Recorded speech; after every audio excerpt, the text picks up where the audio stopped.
Hello everyone, hope we're all good today.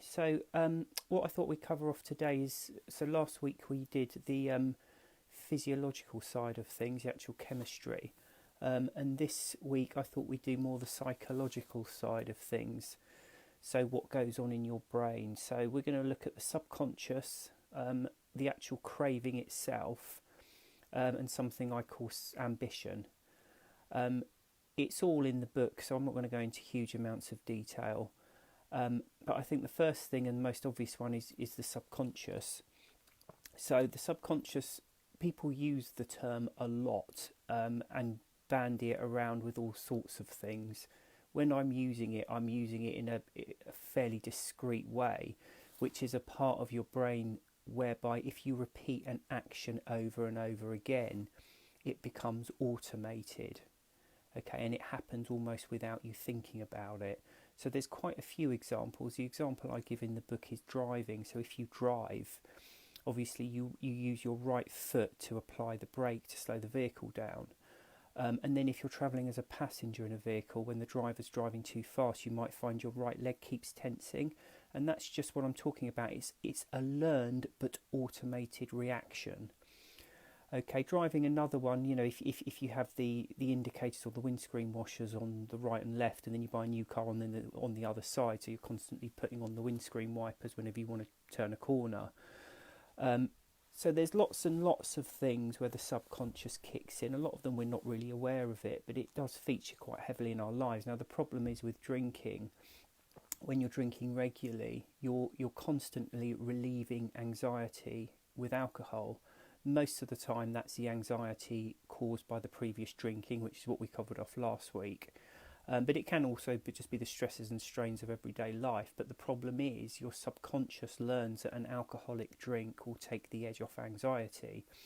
So you end up in a state with almost like a knee-jerk reaction, whereas wherever you come across any anxiety or worries or problems, your mind kicks in with the automated response to reach for an alcoholic drink. That isn't a major problem in itself because it is just a knee-jerk reaction. What it often leads on to, though, which is a problem, is the craving spiral. Now, I think it's useful to analyse cravings. So the problem with a craving is it takes up your thought process. So let's give an example. Let's say, for example, you go out socialising for an evening. Okay, that's the time when you should be relaxed and enjoying yourself. Okay, but if you're worrying or thinking about whether you should have a drink or not and agonising over the fact, shouldn't I have a drink, and going through all the reasons and excuses, you're not concentrating on what you are doing. You're not concentrating on the evening out and enjoying yourself. You're taken up in your own little internal argument about whether to have a drink or not. It's not particularly pleasant. And the problem is when you have a drink, a lot of the time what you're relieving, you're not getting anything specifically from the drink. All you're doing is negating that kind of internal discourse that you've got going on. And it's not just when you're out socialising. You might be sat at home in front of the TV. You might be just on the way home from work, whatever it is. But suddenly you're not concentrating. You could be on holiday and just sat there, and suddenly you're not enjoying the holiday. You're not enjoying time with your family. You're not concentrating on your work because suddenly you're embroiled in this internal debate about whether or not to have a drink. And obviously the quickest and easiest way of solving that is to have a drink, because for right or wrong it's done, and then that distressing internal dialogue has switched off entirely. Okay, at that point the drink's not actually giving you anything. It's not giving you anything in terms of taste or effect. All it's doing is ending a kind of an internal process that is particularly unpleasant. The final thing I want to talk about is ambition, and then I'll tie them all together. So when I talk about ambition, I'm not talking about it in its narrow sense of just being at work and wanting to get that next promotion. I'm talking about it in a much more general sense of wanting to improve your lot in life, essentially. And you do hear this a lot, particularly in the sort of recovery communities. People say, "Oh, I'm never happy. There's something wrong with me because I'm never happy with what I've got. I want this, I do it, and then I'm looking at the next thing. I want to quit drinking, and then I do that, and then I'm looking at everything else." That's not something that is wrong with you. That is human life. Okay, if you didn't keep striving for better and better things, you wouldn't be doing anything other than just sitting doing nothing. You'd be making no forward progress. Okay, every living creature has the desire, instinctive desire, to improve its lot in life. Okay, that's how we progress as a species. Okay, it's an ingrained and integral part of what drives us as human beings, the desire to improve what we have got, and it is perfectly normal, and it's nothing to be ashamed about. When you analyse that, it breaks down into two separate things. So this desire to reach out for better and better things all the time breaks down into two different aspects. One is to be very critical of what we've got, and two is to idolise what we don't have, so to put it on a pedestal and really think it's way better than it is. And it's those two driving forces within us that make us continually want to reach on for something new. So we're constantly criticising what we've got, and we're constantly idolising what we don't have. Now, as I say, that is not a bad thing, okay? It drives you through your life to want to better things for you and your family, okay? And a species as well. It's why we as humans are constantly looking for ways to improve things, medicines, all the rest of it. It's this driving force within us. The problem is drug addiction kind of turns it all on its head, and it becomes very problematic, because when you're drinking, it's something, that's what you have. Your lifestyle as a drinker is something within your possession, so you're very critical of it. And it's very easy to be critical of it because it's very unpleasant. There's not much to sell itself as a drinking lifestyle. Okay, you're tired and anxious at the same time, which we covered off last week, which is deeply unpleasant. Feeling both tired and anxious, or being really ill and tired and not being able to sleep, is one of the worst things. Okay, you're tired all the time, you're anxious, you're very lethargic, because even when you're drinking, your heart rate's up, so that makes it very, very difficult for you to move around. It makes you very tired, very lethargic. It's just not a particularly pleasant existence. So what we do then, obviously, it may take weeks, months or years, but you go through the process and hopefully at some point you manage to stop.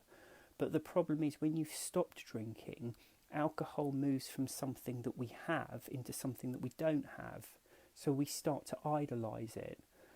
It's completely irrational, but we do it. And probably everyone who's ever stopped drinking and then thought about having a drink has gone through this process. If you think about it, think about all the alcoholic drinks you've drunk in your life. I mean, certainly for me, the vast majority of them, I'm not really even aware that I'm drinking them. I'm at a social occasion and I'm just constantly knocking them back without even thinking about it.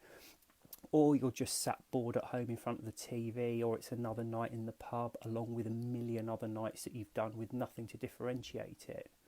Okay, but as soon as you stop drinking, you forget about the 99.9% of drinks that are the reality, and you start thinking about that one drink that was really special. So you start thinking about being on holiday and having a drink, or being Christmas, or anything like that. And it's a process a lot of people will find they go through. They're really determined to stop, and they go through there and they wake up and, right, I'm stopping now. And the next thing, they start thinking about their holiday or Christmas, and it starts putting doubt into their mind. And all that is, it's just drinking has moved from something they have, so they get away from the reality of drinking, and it becomes this weird kind of unrealistic fantasy. Okay, that feeds into the entire craving spiral as well, because if you're sat there thinking about how wonderful drinking is, that kicks off that craving as well. The remedy for all of it is identical, or certainly it was for me, and that is just to inject realism into it. See, all these ways of thinking are sort of instinctive ways of thinking, if you like. So when you hit any anxiety, your brain instinctively kicks in with the thought that you need an alcoholic drink. So then you instinctively, because you're not drinking, it's something you don't have, you start fantasising about it, and you slip into this deeply unpleasant spiral of sitting there being miserable and unhappy because you can't have a drink. And of course the only way to end that is to take a drink and to end that internal dialogue. Okay, just be realistic about it. Take the current circumstances now. So you're in lockdown. A lot of people are struggling with that and thinking, oh, I really need a drink to relieve the stress. Drinking won't relieve the stress. If you genuinely think that having an alcoholic drink is suddenly make all this go away, all the lockdown, all the worry, all the homeschooling, all the being stuck at home. It won't. It won't end any of it. It probably won't even make you feel particularly better. Because for anyone who's stopped drinking, the first drink isn't particularly pleasant anyway, because they don't have any of the previous withdrawal to alleviate. And it's going to be mixed with feelings of guilt and regret when you take that drink. Okay, so it's going to be an unpleasant process from the off. So what you really need to do is to be realistic about it.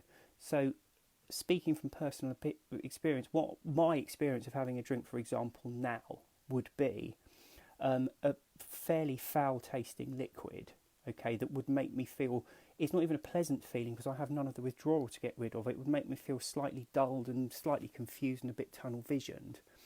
And then in half an hour or so it would wear off, leaving me feeling anxious and fairly unhappy and needing another drink to relieve it. Okay, it wouldn't change anything other than that. And that's the realism you need to inject into it. Okay, don't sit there thinking about that 1 in a million drink you had that you really enjoyed when you were on holiday or it was Christmas or whatever it was, because that is not representative of drinking. That is you putting it on a pedestal and making it out to be something that it isn't. I hope that was useful. I'm seeing if there's any questions now. It's sort of wrapped up a bit quicker than I thought. Don't think there are. So I hope that was useful. I'll probably end it there. I like to keep things fairly short anyway. I'll probably try to look to do another one next week if there's enough interest and there's any questions. But other than that, thank you.